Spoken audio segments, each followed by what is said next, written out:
Okay, so I'm going to talk a bit about resilience today, but what I'd like to do first is introduce you a little to how the brain works. I don't need to, or don't want to get into too many of the details, but what I want to do is just leave you with a couple of themes from modern neuroscience regarding how the brain works, and then what I will do is talk about resilience and some of the latest data that exists on resilience, and in particular, indirect routes to promoting resilience, ones that aren't actually obvious, but which are absolutely vital in terms of our everyday living.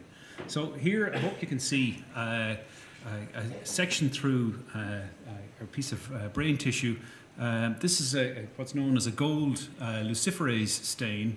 It's from the prefrontal cortex of a rat, and what you can see is that the tissue stains up beautifully. I think this is a remarkable piece of tissue to look at. But the key thing that you should get from this is that brain cells are unlike other cells in the body because they're extensively interconnected with each other.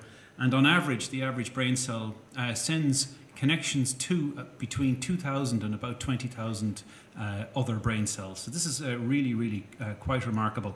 And they have a particular function, which is to process information. How do they do this? Well, they do this via straightforward chemical messages. And these messages are very simple. They signal one of two things, either to fire or not to fire, to be active or to be inactive. That's it. So to a first approximation, you can think of brain cells as being quite stupid. They are literally like little digital devices signaling on and off states to other brain cells. But they have one remarkable property which separates them from computers and digital technology generally. The signals that occur within the brain change the nature of the brain itself. The picture you're looking at here is a picture taken from a famous series of studies conducted 100 years ago by a famous Spanish anatomist named Cajal. And what you have here is sections taken through, again, the prefrontal cortex of rats at differing ages, from 0 months, so just at birth, all the way to 24 months, here on the extreme right. The key thing you should see immediately is that brain development and the ramification, interconnection between individual brain cells never stops. And that's, I think, one of the very big and important lessons that neuroscience has for the modern world. The brain is plastic, and one should never forget that. It's probably the most plastic organ in the body.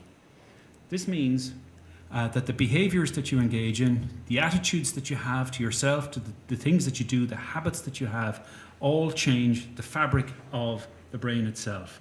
In other words, the brain can and does change itself. You will not grow a new lobe, obviously, but you will be able to engage in behavioral changes which in turn write themselves into the fabric of the brain, and in turn that will support further changes in behavior. A remarkable discovery.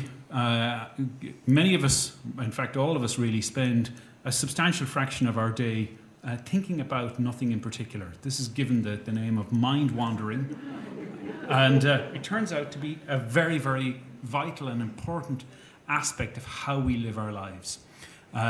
So you're all used to the idea that you concentrate hard on things, you work on things. This invokes a particular network in the brain, sometimes called the executive network, sometimes called the task positive network.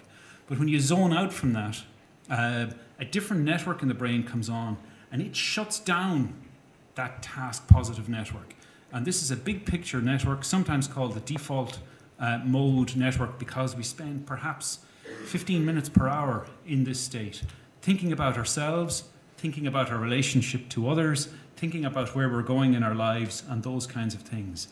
And it's the flickering between these two states that's believed by many to underlie the experience of creativity, problem solving, and those kinds of things. So time off a task is just as important as time on a task. In other words, don't get too involved in sweating a problem out if you're not able to solve it straight away. Get up, walk around, come back to it, think about something else. The answer may actually deliver itself to consciousness in that period of time. Now, let's just talk about stress for a moment prior to introducing the topic of resilience. There are lots of definitions of stress around. This is, I think, a perfectly serviceable and reasonable one. Stress is associated with a heightened state of excitability in the body, but also a heightened state of excitability in the brain. And then there are two key components to the extra components, which are psychological in nature and shouldn't be forgotten. One is a perception that the things that you're going through are not controllable. Control is central to the perception and the feeling of stress. And the other is that the outcome of the events will be unpleasant in some way. So you have to put these three different things together. That's what the feeling of stress is. The stress response is different. This is the attempt mounted by the body and brain to mitigate what's going to happen to you. So it's an attempt to reduce the stressor in the environment at large. If you cannot, and this figure I think is a very useful one, if you are unable to damp down, unable to shut off the stress response, you have a major problem. You end up with an inability to inhibit the response, and normal functioning is kind of impacted or impaired by that. But there is another very, very important lesson, and it's this, that moderate levels of stress are good for you. They allow you to they act as a motivator, they act as a positive source of plastic change within the brain, and they allow you to gain greater levels of competence. So we should not try and live our lives where we're not exposing ourselves to stressors. What we need to do is expose ourselves to manageable stressors, ones that we can learn from. And I'll give some examples of that in a moment. Just to show you what happens in the brain, this is a famous study conducted by Sonia Lupien a number of years ago. And what she has here is an MRI scan, a structural scan taken in the brains of one person who's suffering from very high levels of stress, and the other chronic stress, and the other from a person who's not suffering from high levels of stress. And what you see on the left, I'll start and I'll work from the high stress example on the right. You'll see two arrows here, and just to the left of those two arrows is a kind of a banana-shaped black void. That's a ventricle in the brain, and you'll see when you look at the corresponding section to that in the low stress individual that it's much larger. That's an area of tissue loss. So tissue dies in the brain as the result of experiencing chronic levels of uncontrollable stress, and it dies in the part of the brain that supports learning and memory, a part of the brain known as the hippocampal formation, which we will come back to again. Whoops, sorry, I don't know what I did there. Experimentally, if we give students, and again studies in this case conducted by Dominique de Kervan, if you give students a bolus of stress hormone, which people take steroids for a variety of different things, and do a very, very simple experiment on them where you ask them to learn a word list, give them a bolus of steroid, and then afterwards ask them to recall what was in that word list. What you find is recall is blunted by about 30% or so. So the experience of stress has an immediate impact on recall from memory. Now, can I ask you all to pay attention to this figure for a moment? This is the Osterrieth figure, and this figure is used widely in neuropsychology as an assay for visuospatial memory.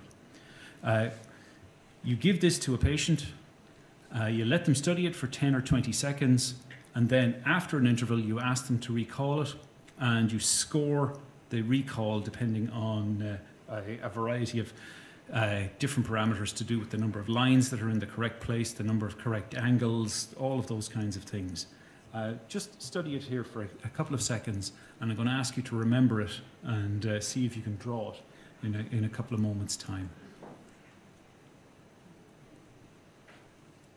Okay, now we're going to move on.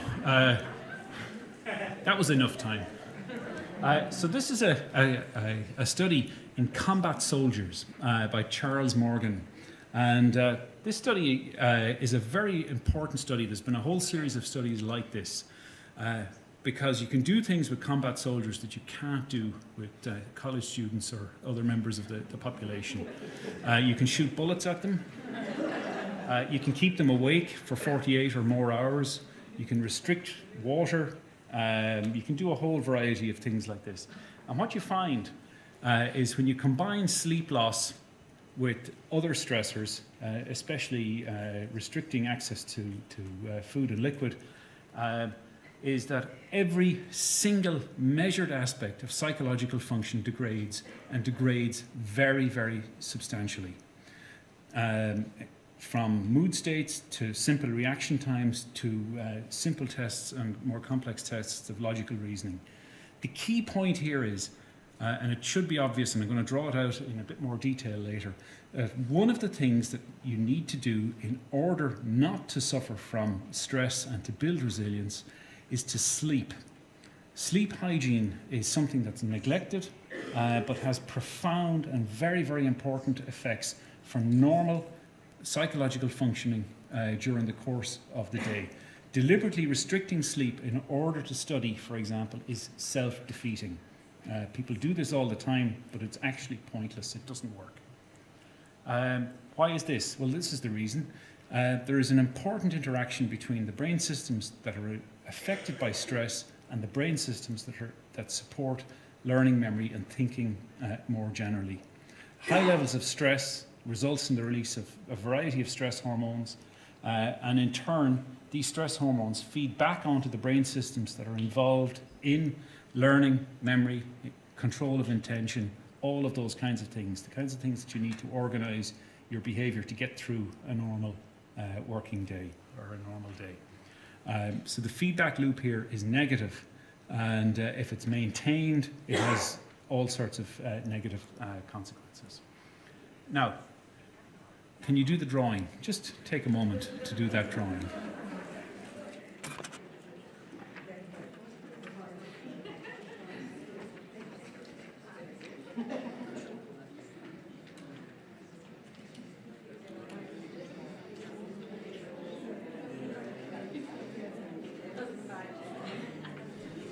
Okay, so I'm going to stop you there.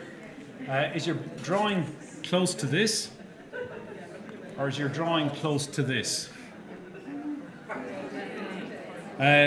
Drawing B is the typical drawing that somebody under severe stress produces. It's approximately the equivalent of the drawing that somebody with a blunt head injury will produce. Stress has deleterious consequences for recall, really, really profoundly deleterious consequences. That's what it should look like. Okay, so let's just look at everyday cognitive wear and tear now. So here's a famous finding in people who are aged 50 to 90. And the calculation here is very, very simple. And what you see is a near linear fall off in the ability to do this very, very simple task. If the chance of getting a disease is 10%, how many people out of 1,000 would be expected to get the disease? And you can see that the fall off by 90 is quite remarkable. Only about 40% at that age are capable of getting this simple percentage calculation correct. This is slightly more complicated. If 5 people have all the winning numbers in the lottery and the prize is $2 million, how much will each of them get? And what you have here is the fraction who get the correct answer, which is 400,000. And by 90, it's only 10%. But at 50, it's 50%. So you get people to do these tasks, simple numerical calculation tasks, and you see a decline in function over the course of the lifespan, which is a little bit disturbing. Now the question is, can we move this curve? Can we shift this curve in any way? And the answer is yes, we can. We can do it by learning how to inoculate ourselves against toxic stress. And we need to practice methods for doing this over the course of our lives. So what is resilience? Well, there's lots of definitions, and this is a perfectly, again, serviceable one.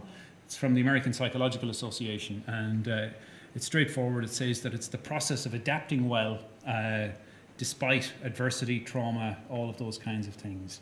And the good news is that longitudinal studies show that between a third and about 2/3 of people at between 2 and 5 years after experiencing a severe trauma, so this includes something like being assaulted, having the death of a loved one, those kinds of things, are functioning very well after, as I said, about 2 to 5 years. And many of them will say that the trauma that they experienced, whether it was a personal bankruptcy or whatever, is something that they've come to value because they've learned from it. And this is a really, I think, important finding in the psychology of this area over the past number of years, that there's been a lot of focus on what goes wrong, but there hasn't been sufficient focus on the positive change that can occur from trauma. Now, this is the kind of curve that we might be interested in doing. You've got a threshold through which people can fall. And what we would like to do is to inoculate people in some way so that we keep them above the threshold and to keep them in a somewhat of a resilient state.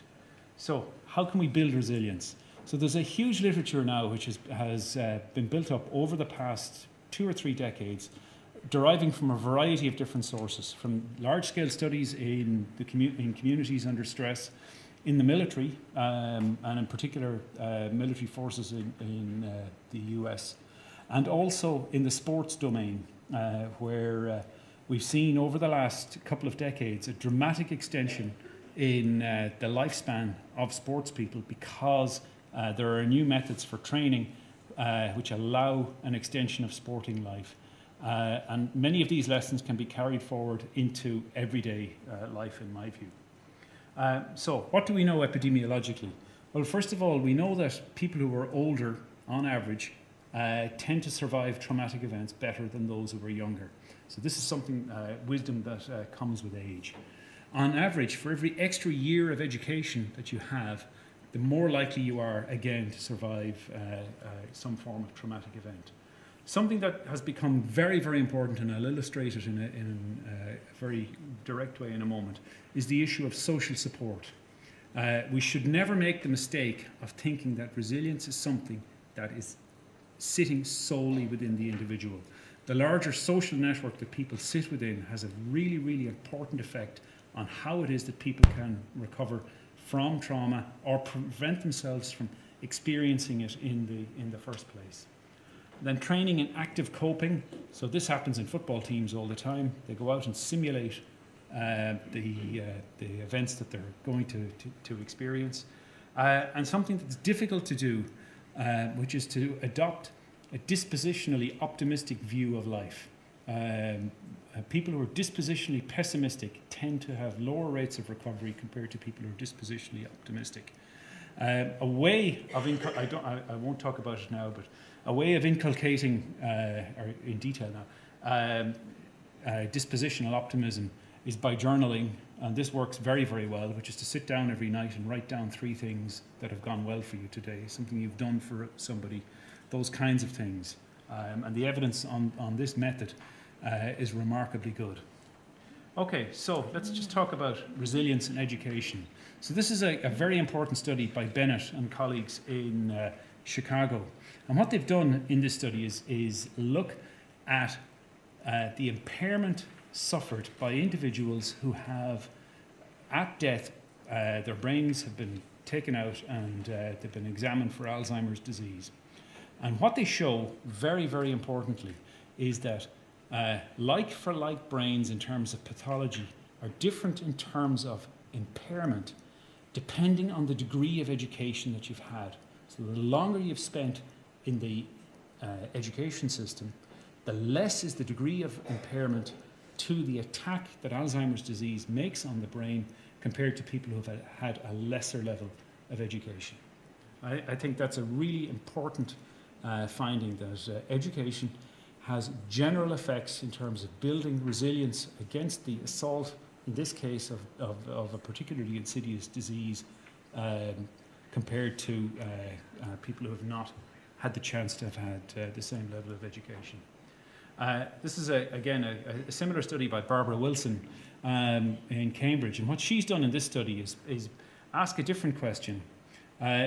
She's looked at people and rated them for their level of mental activity, so the amount of books that they read, the amount of bridge that they play, those kinds of things. and follow them over a 5-year period. And what you find is that the numbers of people who end up converting to Alzheimer's disease is much lower in the mentally active people than in the group that are not mentally active. So engaging in cognitive activity is a really, really important bulwark against the kinds of insidious changes that occur with aging. Role models, I won't talk about too much here, but having a role model is very, very important. Having somebody that has been through a particular traumatic event, who can provide you with skills, strategies, those kinds of things, turns out again to be very, very important. In some armies it's referred to as the buddy system, but there are ways of institutionalizing this where you actually have somebody who you can imitate who has gone through similar problematic circumstances in the past. Very important is cognitive reappraisal. Now, this is a set of skills that Martin Seligman and others have recommended as being particularly important. And this involves how you talk to yourself about what is happening to you. And people have characteristic ways of talking to themselves about the things that go right and go wrong in their lives. And one particularly important and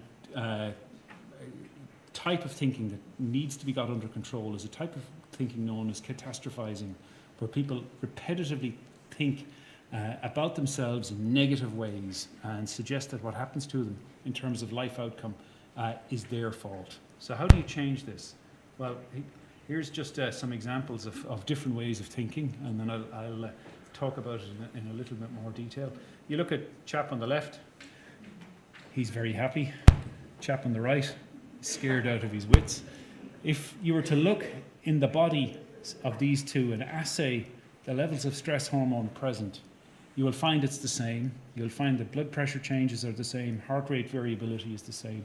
The difference between these two individuals is the label that they're placing upon what is happening to them. One is finding it very exciting, the other is saying that it's terrifying. And that's even more obviously the case here. This poor little chap, whereas I presume his mother and his aunt are really enjoying what's going on. Now, how do you do this in real time, in real life? Well, you have to use what's known technically as rescripting. You have to relabel the kinds of things that you say to yourself about what is going on with you at a particular moment. So first of all, you can't say to yourself that all the bad things that happen to you are your fault. They're not necessarily. So the blame for what goes wrong is often external. It may be chance. It may be a whole variety of other things. But rescripting is really central to this. Even more important than shifting the blame externally is how you explain what has happened. Do bad things happen to you because you're a bad person and that there's something wrong in your life and that you're always going to have bad luck? Or is it because there was a moment of inattention on your part, or there was a moment of inattention on somebody else's part? In other words, there's a very, very specific explanation rather than a very global, amorphous explanation. Getting back to the theme of plasticity, most things, well, it's maybe an overly large claim to make, but many things, much of the time, are not permanent in their effects. You can change things, you can change how you talk to yourself, you can change other things about the situation that you find yourself in. And deliberately focusing on new behaviors that allow you to change the situation rather than on fixed traits, again, is a psychologically healthy way of coping with adversity. And then just reprising on the theme of the photographs from a moment ago, deliberately relabeling what's happening to you as not being terrifying, but as being exciting and as fun is a very, very good way of coping with adversity. Now, the lesson here is that your emotions are part of how you think. And to get control of them, they assist you in terms of the labels that you place upon things, but they're, in turn, they're not necessarily great guides to action. So the labels that you place upon what it is that you're feeling turns out to be very important. Okay, social support. Study after study shows that social support comes down to a single question. Ask yourself, who can I call? Who can I rely on? If you can name somebody, if you can name 2 or 3 people that you can talk to in the face of adversity, recovery from that adverse event is much more likely than in the case of having nobody to call. In other words, a different way of stating this is that loneliness and lack of social connection is bad for you. Here's a way of demonstrating that again by looking at, again, the case of Alzheimer's disease, which I think is one of the most profound things that can attack a brain. This is, again, Bennett's group in Chicago, and what they've done, again, is take people who've died, analyze the degree of Alzheimer pathology in the brain, and look at the degree of impairment that they show in their everyday lives. And what they show is that people who are members of a dense social network, they're members perhaps of a church group, they're actively involved in their families, maybe they help other people in the community, those kinds of things. Even though they have like-for-like pathology, the degree of functional impairment is dramatically lowered compared to people who are lonely. Loneliness is very, very bad for you, but being part of a community, being involved with others is really, really vital for ameliorating the effects of an adverse or traumatic event on the brain. In other words, what we should start to take is the view that resilience is not something that's a given at birth, that it's a trait that you have and you can do nothing about it. Instead, it's a set of character skills that you can learn and that can be taught to you. And there are lots of ways of doing this, and this is, again, just some of the list that goes over the kinds of things I talked about. I'm going to skip through these slides because I'm afraid I've put in too much or too many things. I can talk about them afterwards. I just want to talk about sport for a moment and talk about 2 other areas that I think are really important for brain health. As I've said, if you look at the lifespan of sports people today, they can have sporting lives that go on for very, very much longer than they would have done maybe a generation or 2 generations ago. It's not unusual to see professional soccer players playing until their mid-40s. Golfers can play up into their 60s perhaps, and many, many other competitive sports. You'll see people playing at a very, very high level until their 30s. How is that? How can that be possible? Well, sport is given where we are, obviously, a multi-billion industry worldwide, and sports people are very, very valuable. So the sports community has spent a lot of time trying to understand how you can build resilience in sports people, and I would contend that we can take lots of the lessons from this and apply them to our everyday lives. Here's just some examples of sporting longevity. This is a fantastic story, an 85-year-old marathoner who can run sub-3-hour marathons. Keflezighi and Lagat are in their 40s. They're ultra-marathon runners, they're ultra-distance runners, and they're running now more or less same sorts of times and distances that they were capable of running in their late 20s. They've extended their lifespan dramatically. And elite athletes seem to live longer. There are lots of data showing that. And there's generally good data to show that exercise has all sorts of positive effects in terms of extending life. I'll skip through all of these because these just basically say the same kinds of things. The BMJ has a very important editorial, the British Medical Journal, a few years ago, saying that everybody could enjoy the survival advantage of athletes. And the question is, how? And the answer is very, very simple. It's by engaging in minimal levels of physical activity every day, going for a walk. It's not much to ask, but in terms of the benefits that it has on the heart and on the head, on the brain, it's really, really remarkable. This is just a study to show you for professional athletes who've been tracked over a period of about 60 years.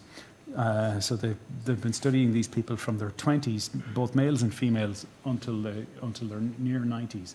And you don't see a major decline in performance until about the sixth decade, so into their 70s rather. So they're not athletes in their early years, so they've been followed from about their 20s. So these are people who go out and practice a couple of times a week at a very high level.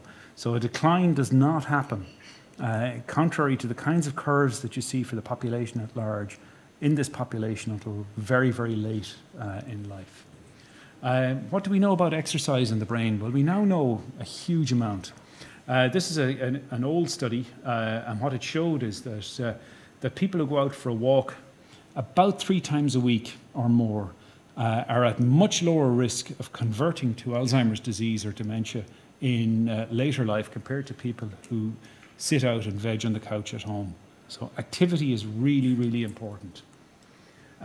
This is, again, an older study, but nonetheless a valuable one, by Art Kramer's group. And what they show in this study is that if you have an aerobic exercise intervention, which again meets just the minimal physical activity guidelines, the benefits for brain health are really, really dramatic. Compared to the people who are not exercising or in grey there, you can see the degree of change that occurs as the result of going out for a walk a couple of times a week. A dramatic increase in blood flow, for example, through the frontal lobes of the brain, which are involved in the control of executive function, but also in the parts of the brain that are concerned with reaction time and with memory. This is a study that Kramer did just a couple of years ago. And just to explain it very briefly, what they did was take people in their early 70s, get them to assign them to one of 2 conditions. One where they just live their lives as they're living them, so they're relatively sedentary. And then the other half of the individuals were taken out for a walk 2 to 3 times a week of 1.5 miles in duration, so that the walk is not especially long and they're not being pushed very hard. And what you find dramatically and astoundingly is that in the people who go out for a walk a couple of times a week, the volume of the left hippocampal formation and the right hippocampal formation gets bigger. In other words, there's a dramatic boost to the volume of a brain area as the result of an aerobic exercise intervention. And not alone that, the functions supported by the hippocampal formation, namely memory, is dramatically enhanced as well. In other words, getting out for a walk a couple of times a week has a great effect in terms of increasing the volume of a particular brain area and enhancing the function that brain area supports, namely memory. So they estimate in this paper that they slow the aging of the brain down in this group by about 2%, so about 1 to 2 years on average, which is quite a lot, even in a population of this age. The question, of course, is it ever too late? So the answer is no. This is a study that appeared a couple of years ago, I'll skip to the next page, of a guy named Robert Marchand. He is 114, and he took up cycling in a velodrome at Paris about 12 years ago, after something like a 78 or 80-year gap. And what you see in every single measured aspect of his performance is that his ability to consume oxygen goes up from before training to after training. The amount of power that he's capable of generating by pressing the pedals goes up by something like 30 or 40%. And his pedaling frequency goes up by about 20%. So it's never too late. And this is Marchand is a particularly good example of how at the age of 100 and whatever, you can still improve your performance really, really very dramatically. So what's the lesson here? Well, the lesson from sport is I think, very straightforward. To build longevity and to enhance performance, you have to focus not just on training, you have to focus very importantly on rest. Rest is a really key component of performance, and sleep in particular is the form of rest that works best.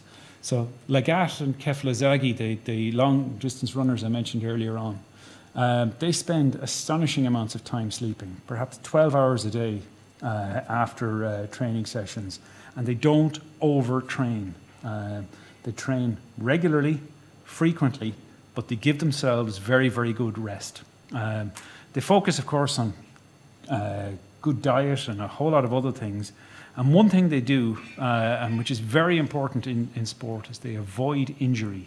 So they don't put themselves in situations where they're likely to encounter injury. Avoiding injury allows you to continue to perform much longer than would be otherwise be the case. Now let's just focus on sleep for a moment. Sleep as a resilience promoter is always overlooked. And it's something that I think we really, as a society at large, given the prevalence of mobile phones in bedrooms now, we need to really get to grips with. This is an epidemiological study from Johns Hopkins a couple of years ago. And what they show in this study, and repeatedly other studies have found the same kind of result, that people who sleep less die younger. They die from cancer, they die from heart disease, they die because they crash their cars on the way to work. They die often killing other people as well. They fall asleep at the wheel of a truck and they run somebody down. All of those kinds of things, all-cause mortality rises in people who have had insufficient sleep. So sleep is very important for normal, everyday behaviours, things like getting from A to B. But it's also very, very good as a method for promoting heart health, for promoting a whole lot of other things. And I'll just talk about a couple of those now. So if we look at sleep, what you see is a mixture of activity in the brain. You go through a series of cycles over a 7 to 8 hour sleep cycle, where you're in a dreaming state, you're in a non-dreaming state, and you do that. You cycle through these states a couple of times. And you'll see in the graph here, dreaming is associated with REM sleep, or rapid eye movement sleep. The proportion of REM sleep rises as you go through the night. So you don't dream much in the early phases of sleep, but you dream a lot in the later phases of sleep. Why am I drawing your attention to this? Well, I'm drawing your attention to this for two reasons. REM sleep is vital for normal memory function. So if you're not getting enough sleep, and in particular not getting enough REM sleep, your recall is going to be impaired, and impaired very dramatically. And there are lots of ways of demonstrating that. One is to look at people who suffer from chronic insomnia, and what you find is that they have shrunken hippocampal formations, and their memory performance generally is very, very poor. A different way of doing it is to focus on people who are given recall tasks, and then you prevent them from sleeping, and you look at the effect of loss of sleep on recall. And what you see is recall is dramatically blunted in people who have not slept compared to people who have slept. So you can see in black here, 24 hours immediate sleep, recall is normal. The grey line here is recall on people who've gone without sleep for 24 hours. So sleep is really, really important for normal brain function.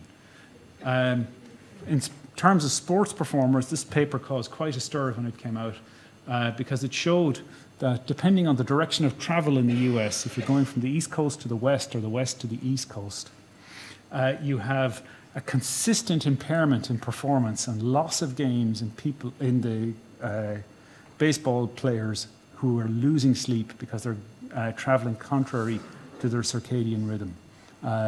This paper actually caused a change in the scheduling of baseball playing to allow the players to get the sleep that they need, because the impairment is really quite dramatic. And then just a paper that's just recently come out to do with management of stress and fear and its relationship to sleep. So what they've done in this paper is great. They've tracked the amount of sleep that people have, and then they subject them to a slightly unpleasant intervention. What they do is they track their sleep for 2 weeks, and then they subject them to a conditioning intervention. So you can see at the bottom here, there's an electric shock given to the person, and a signal is provided. And after a couple of pairings of, let's say, a tone coming on or a light coming on, the electric shock will start to produce the response. The light will start to produce the electric shock the response that the electric shock would produce. So this is a very, very simple form of fear conditioning. It engages all the parts of the brain that are involved in stress and fear. But what they've shown in this paper is that if you group, I'll skip past these data, if you group the participants according to how much late night, early morning REM sleep they get, those who have longer periods in REM sleep, in other words, those people who spend more time in the late phase of sleep just before waking up dreaming, you get a dramatic decrease in the engagement of the parts of the brain that support stress and fear. In other words, having a good night's sleep despite having something unpleasant happening to you ameliorates the effect of that unpleasant thing quite dramatically. And that's what they show in this figure here. Okay, so the takeaway lessons that I want to leave you with in terms of building resilience are this. First of all, the brain needs downtime. We need time away from tasks in order to function normally. Rest is just as important to performance as actually engaging in the task is concerned. Regular aerobic exercise, getting out, getting some rain on your face, going for a walk, preferably in greenery if you can do that, has a really, really dramatic effect again in terms of brain function. And of course, we have a problem in workspaces. People sit around way too much. We do need active workspaces. And then the last thing, and possibly the most important lesson that I want to leave you with today, is that sleep, something that we spend a third of our lives doing, is vital for normal brain function. It's not a waste of time. It's the time within which the body repairs itself and does a whole variety of other things that can't and don't happen during waking. And good sleep hygiene, practicing the kinds of behaviors that support a good night's sleep is one of the very best ways we know for developing a resilient brain. Thank you.